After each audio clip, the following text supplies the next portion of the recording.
only happens in certain equatorial thunderstorms.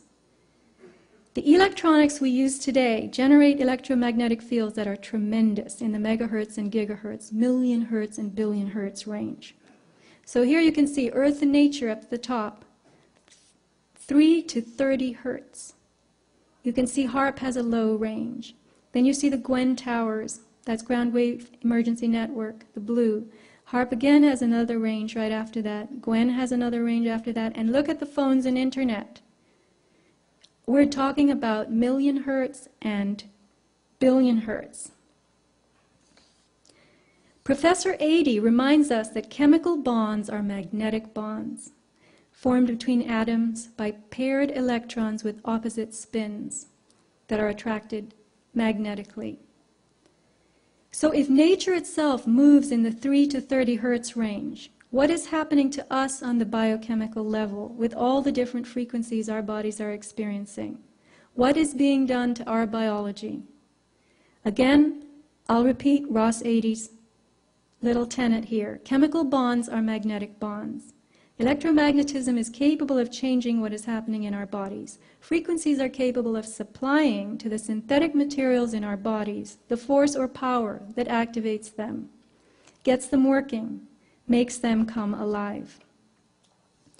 Nothing about us today is normal. We have hair that glows and skin that shimmers. This is from a healthy woman in Oregon who's been doing microscopy. And if you go to Mike and Jennifer's table, they can demonstrate some of this iridescent effect for you. Here is a glowing little arrow-shaped thing found in rainwater when the same woman who supplied the former previous images, was scanning. She was scanning water from a puddle under her microscope, and she saw this arrow-shaped thing that glowed. And here's a hexagon that grew a fiber in 20 seconds as it was being observed under the microscope.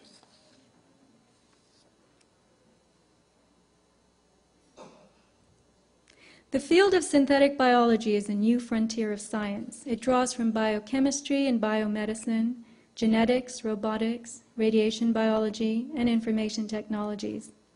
Using nanotechnology, its goals are to improve and transcend the limits of nature.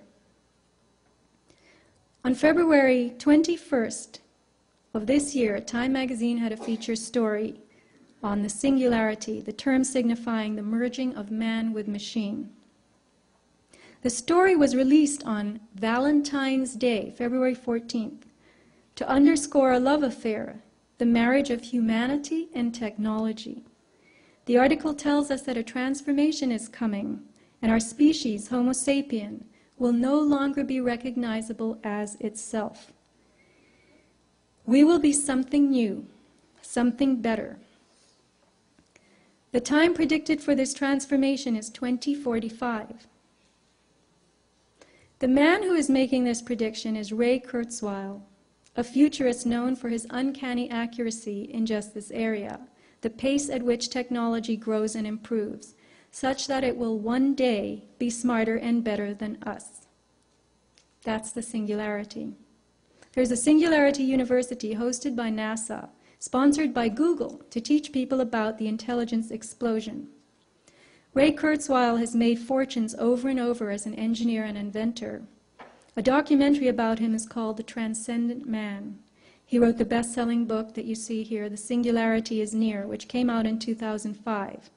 Singularity is a word from astrophysics, referring to a point in space-time where the rules of ordinary physics no longer apply. Kurzweil has correctly predicted the growth of information technologies. He has made it clear to the world that technological progress is exponential, not linear, which means that advancement begins to advance itself in a manner of speaking. Exponential curves start slowly and then explode. A quote from the Time magazine article: "In Kurzweil's future, biotechnology and nanotechnology give us the power to manipulate our bodies and the world around us at will, at the molecular level. We ditch Darwin and take charge of our own evolution." The question is, who is we And what is at will? Whose will? Kurzweil predicts that by 2020 we will have successfully reverse engineered the human brain. And when hyper-intelligent artificial intelligence arrives, all we have to do is hand ourselves off to it. Armed with advanced nanotechnology, AI will solve the problems of the world. Strong AI, they use this term, is a super powerful, broad-spectrum intelligence that operates as easily and comfortably as a human being.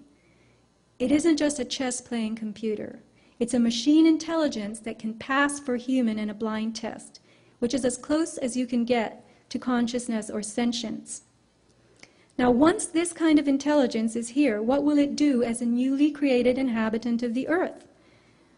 Would it compete with us for resources? More intelligent than we are, would it treat us as lesser beings? Would it recognize that we made it, or would it overrun us? Kurzweil is one of the world's leading transhumanists, number 30 on Time's most influential list. Transhumanists believe that we ourselves should merge with machines. Imagine a time when we can download our brains into a computer and upload a computer into our brains.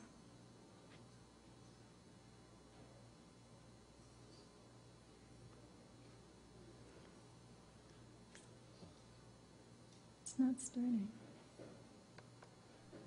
The three great overlapping revolutions. Sometimes goes by the letter G and R. And G stands for genetics. Really, another word for it is biotechnology, is mastering the information processes in our biology. And we ultimately will actually be able to reprogram biology away from disease and from aging. N stands for nanotechnology. In the next 25 years, we will have blood cell-sized devices that go inside your body and keep you healthy from inside, that go in your brain and interact with your biological neurons and allow us to merge with non-biological intelligence. The third one goes by the letter R, which stands for robotics, robots. Really, though, refers to artificial intelligence. And that's the most significant revolution of all. In about 20 years, I've set the date 2029, a machine, an AI, will be able to match human intelligence and go beyond it. So artificial intelligence, which will give us not just more human intelligence, but will actually give us superhuman intelligence, will enable us to solve problems that we're not able to solve today.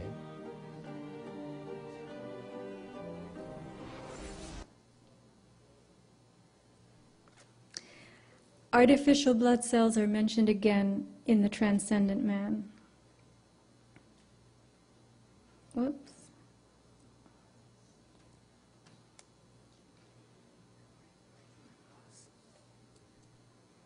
None of this is working.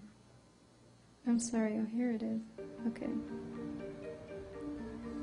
Biology is very impressive and intricate, clever, but also very suboptimal compared to what we ultimately will be able to engineer with nanotechnology. We are building devices now that are at the nanoscale. This is a design of a robotic red blood cell. Conservative analysis of these restipocytes shows that if you were to replace a portion of your red blood cells with these robotic versions, you could do an Olympic sprint for 15 minutes without taking a breath, or sit at the bottom of your pool for 4 hours. We'll be able to download software against specific pathogens, including ones that have never been seen before, not be subject to autoimmune disorders. And if you look at what will be in principle feasible with nanotechnology, we can go far beyond the limitations of our version 1 bodies.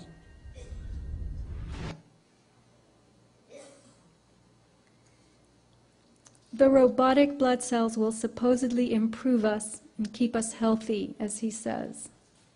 But what if that's just the gloss to sell us on such bodily intrusions? Just as we're being sold on the idea of a smart environment, a techno-matrix that will vibrate with not just intelligence but connection. What indeed is the World Wide Web? We may think it's the internet, but it will be the humming network of everything connected through ubiquitous intelligence, intelligence that is everywhere. Artificial intelligence will connect the world. Homo sapien will be transformed into Homo evolutus. Biological processes will be run by technology. Living things will not be reproductive. The earth will be populated with engineered species, and all processes will be patented, licensed, and controlled. You could consider nanotechnology the installation of artificial intelligence in living and non-living things. Smart dust and smart motes, for instance, are tiny nanosensors that can float and land anywhere. As Kurzweil declares, self-replicating nanotechnology will infuse everything around us with itself.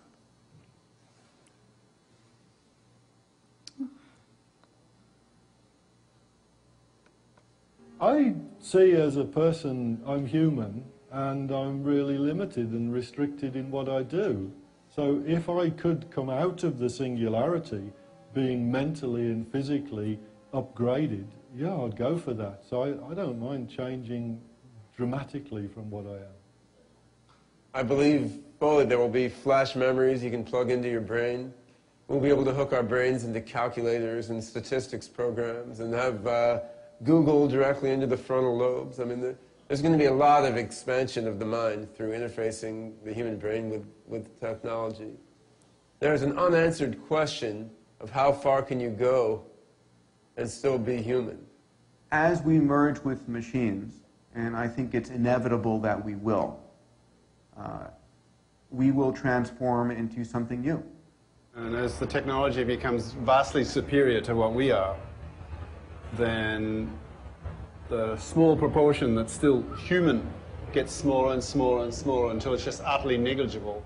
Anybody who is going to be resisting this progress forward is going to be resisting evolution. And fundamentally, they will die out. It's not a matter of whether it's good or bad. It's going to happen.